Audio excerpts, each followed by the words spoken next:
Bad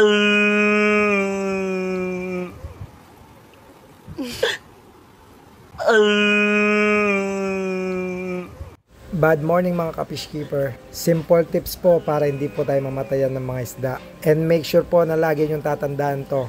Basta after nyo po sila pakainin, wag nyo pong kakalimutan na painumin nyo po sila. Katulad po nito, after ko po sila pakainin, nakalimutan ko po sila painumin. Kaya eto pong isa na bulunan.